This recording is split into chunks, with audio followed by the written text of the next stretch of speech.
Vinci cinema पेश करते हैं इन्फिनिटी स्टॉर्म। ये एक सच्ची कहानी है। कहानी शुरू होती है, हमें एक घर को दिखाया जाता है।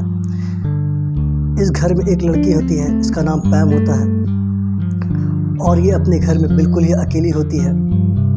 फिर थोड़ी देर बाद हमें रेडियो में खबर आती है कि इनके इलाकों में तूफ़ान आने वाला है, लेकिन पैम को कुछ फ़र्क नहीं पड़ता। फिर वो अपने काम पे मशगूल हो जाती है क्योंकि उसे आज एक ख़ास जगह जाना है। जिसके बाद वो अपनी पैकिंग करना शुरू करती है।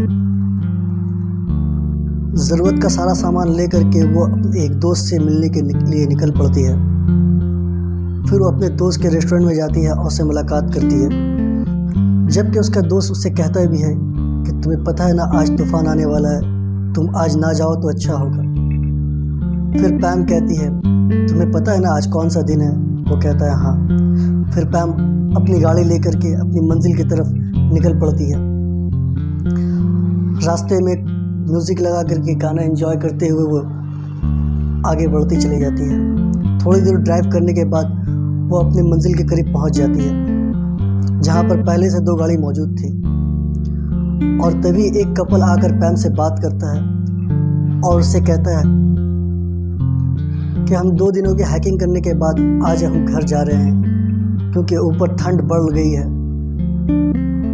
पैम उससे दूसरी गाड़ी के बारे में पूछती है।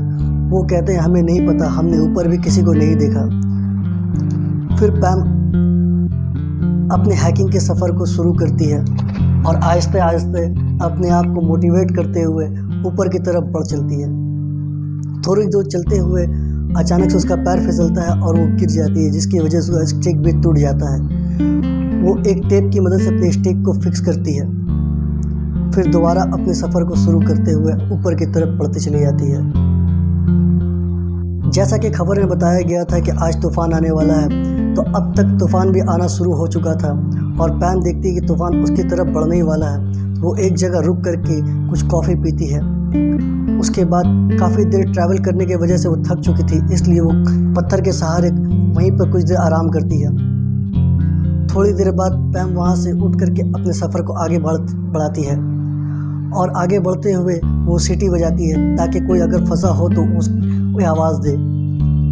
और ऐसे करते हुए वो आगे बढ़ती चली जाती है। अचानक से उसे एक पैरों के निशान दिखते हैं। वो दोबारा सीटी बजाते हुए आगे की तरफ बढ़ती है। ऊपर की तरफ बढ़ते बढ़ते अचानक से उसका पैर स्लिप खाता है और वो एक गड्ढे पे गिर जाती है। फिर पैम उठती है और गड्ढे से निकलने की कोशिश करती है। वो बाहर तक आई जाती है, लेकिन दोबारा उसका पैर स्लिप खाता है। वो फिर से गड्ढे में गिर जाती है और इस बार गड्ढे में गिरने की वजह से बेहोश हो जाती है। वो थोड़ी देर बस उसे होश आता है तो उसके ऊपर काफ़ी बर्फ़ गिरे होते हैं, क्योंकि तूफ़ान आने की वजह से हवाएं चल रही होती है और बर्फ़ भी साथ में उड़ रहे होते हैं। पैम को कुछ समझ में नहीं आता। फिर मैम को विज़न आता है तो बच्चियों को दिखती है, जिससे हमें पता चलता है कि ये पैम की ही बेटियाँ थी। फिर वो हिम्मत करते हुए पूरा जी जान लगा करके वो ऊपर की तरफ आ ही जाती है और बाहर निकल के वो सबसे पहले उस गड्ढे को बंद करने की कोशिश करती है। दरख्तों की मदद से वो उस गड्ढे को बंद करती है ताकि कोई इस पर ना गिरे। फिर दोबारा वो अपने सफ़र को शुरू करते हुए आगे बढ़ती है और तभी पैम देखती है दूर पे एक शख्स कोई बैठा हुआ है। पैम उसके पास जाती है और वहाँ जाके देखती है तो एक आदमी वहाँ पर बैठा होता है जो बिल्कुल ही हिल नहीं रहा था। फिर पैम उससे पूछती है और उससे बातें करती है, लेकिन वो कोई जवाब नहीं दे रहा था। तो फिर पैम उसका नाम जॉन रखती है। फिर पैम उसको कपड़े देख करके उसे कपड़े चेंज करती है, क्योंकि वो नॉर्मल कपड़ा पहना हुआ था। जिसके बाद पैम अपने बैग से एक कपड़ा निकाल के उसे पहनाती है ताकि वो थोड़ा सा गर्म हो सके। फिर पैम उसे एक बैग में डालती है ताकि उसे तूफ़ान की वजह से प्रॉब्लम हो रही थी। फिर उसे लेकर के वो आहिस्ते आहिस्ते नीचे की तरफ आगे बढ़ते हैं, लेकिन वो चल नहीं पा रहा होता है। फिर पैम उसे अपने कंधे के सहारा लेकर नीचे उतरती है, लेकिन वो चलना नहीं चाहता क्योंकि वो काफ़ी कमज़ोर हो चुका था। पैम उसे समझाती है कि तूफ़ान हमारी तरफ बढ़ना शुरू हो चुका है, हमें किसी भी हाल में नीचे पहुंचना ही होगा, लेकिन वो जाना नहीं चाहता। पैम उसे टानती है, अपनी तरफ चलने के कहती है और कहती है मेरे पीछे पीछे चलो। काफ़ी दूर चलने के बाद पैम देखती है कि वो उसके पीछे नहीं होता है और वो एक चट्टान के ऊपर चढ़ करके वहाँ से जंप मार देता है।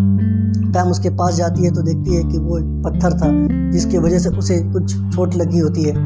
पैम उसके पैर देखती है और देखती है कि उसका पैर जख्मी हो चुका होता है। फिर वो उसके पैर में बैंडेज करती है।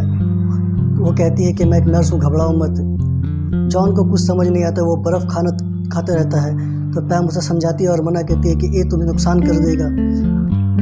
फिर वो दोनों बर्फीले इलाके से होते हुए ट्री लाइन की तरफ पहुंच जाते हैं और वहां पर रुक कर के थोड़ी देर आराम करते हैं, क्योंकि काफ़ी देर चलने की वजह से थक चुके होते हैं। पैम भी एक दरख्त के सहारे लेकर के आराम करती है, लेकिन अचानक से जॉन का पैर स्लिप खाता है, जिसकी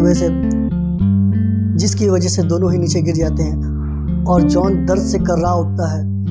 फिर पैम जॉन के पैर को देखती है जो और ज़्यादा ही जख्मी हो चुका होता है। फिर पैम जो है अपनी मेडिसिन से कुछ उसे मेडिसिन देती है और कुछ खाने के लिए देती है। कहती है कि इससे तुम्हें कुछ आराम मिलेगा। जॉन उसे खाता है और पैम उसकी बैंडेज करती है। उसके बाद वो दोबारा अपने सफ़र को शुरू करते हैं। ट्री लाइन से निकल के फिर वो एक नदी की तरफ बढ़ते हैं, जहाँ पर एक लकड़ी के सहारे से पैम तो पार हो जाती है। फिर जब जॉन की बारी आती है तो जॉन का पैर स्लिप होने की वजह से वो नदी में गिर जाता है और नदी के बहाव के साथ वो बह जाता है। पैम को कुछ समझ में नहीं आता वो क्या हुआ। फिर पैम उसे तलाश में नीचे उतरती है और उसे तलाश करती है। पैम को जॉन दिख जाता है, वो एक पत्थर के सहारे एक जगह पड़ा हुआ था। फिर पैम जॉन को उठा करके नदी के साइड में लाती है और पैम उसे खूब डांटती है। उसे कहती है कि मैंने कहा था ना संभल कर उतरो। उसे यहाँ तक कि थप्पड़ भी मारती है। फिर वो पैम को मना करता है। वो कहते हैं ठीक है तुम भी मान लेना जब बाहर आओगी तो। फिर वो दोनों हंसते हैं और दोनों मोटिवेट होते हुए आगे की तरफ बढ़ते हैं। तभी वो देखते हैं कि गाड़ी वहाँ से गुजर रही है। जॉन उसे आवाज़ भी देता है, लेकिन वो गाड़ी सुनती नहीं और चली जाती है। जॉन काफ़ी हताश हो जाता है, लेकिन पैम उसे अपने कंधे के सहारे ले करके अपनी गाड़ी की तरफ आगे बढ़ती है और एक जगह रखती है, अपनी गाड़ी स्टार्ट करने के लिए जाती है। तभी देखती है कि जॉन अपनी गाड़ी की तरफ बढ़ता है और अपनी गाड़ी लेकर के निकल जाता है, जबकि पैम उसका पीछा भी करती है, लेकिन जॉन उसकी बात नहीं सुनता। पैम को कुछ समझ में नहीं आ रहा होता है कि कोई इंसान ऐसा कैसे हो सकता है कि कोई किसी की मदद करे और उसे थैंक्स बिना बोले ही चला जाए। फिर पैम अपने घर आती है। घर आकर के वो उसके बारे में सोचती है और रोती है।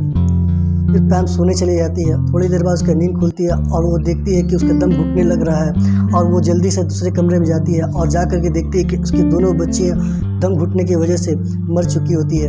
दरअसल कई साल पहले इसी दिन को, जिस दिन उसने जॉन की जान को बचाया था, उसकी दोनों बच्चियाँ गैस सिलेंडर लीक होने की वजह से दम घुट के मर चुकी थी।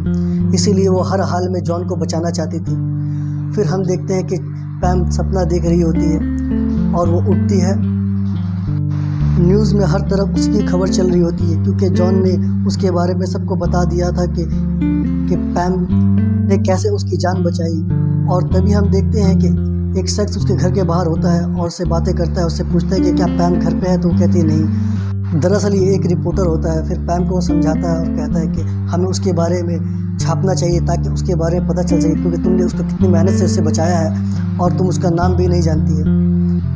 इसकी मदद से हम उसे खोज सकते हैं। तो पैम कुछ नहीं कहती। फिर वो वहाँ से चले जाता है। फिर पैम अपने दोस्त के रेस्टोरेंट में जाती है तो देखती है कि वहाँ पर ऑलरेडी जॉन बैठा होता है। पैम उससे मिलती है और उससे बात करती है। फिर जॉन उससे उसका कपड़ा वापस करता है और अपने बारे में बताता है कि 1 साल पहले उसी दिन को, जिस दिन तुमने मेरी जान बचाई, मेरी बीवी उस पहाड़ में खो गई और जिसकी तलाश में मैं बार बार यहाँ से वहाँ भटक रहा था, लेकिन मैंने तलाश करना बंद कर दिया। मैं सोचा कि वहीं पर जाके बैठ के रहूँ कि वो वापस आएगी, लेकिन मुझे पता है कि वो मर गई है।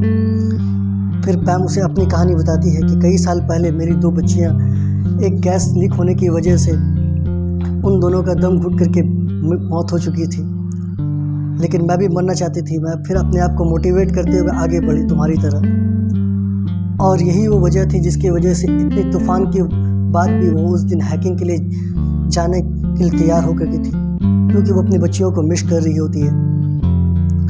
फिर 53 साल की उम्र में पैम 4 बच्चों को गोद लेती है और उनकी परवरिश करती है। ये एक सच्ची कहानी है पैम बेल्स की। उम्मीद है आप सभी को ये कहानी पसंद आई होगी।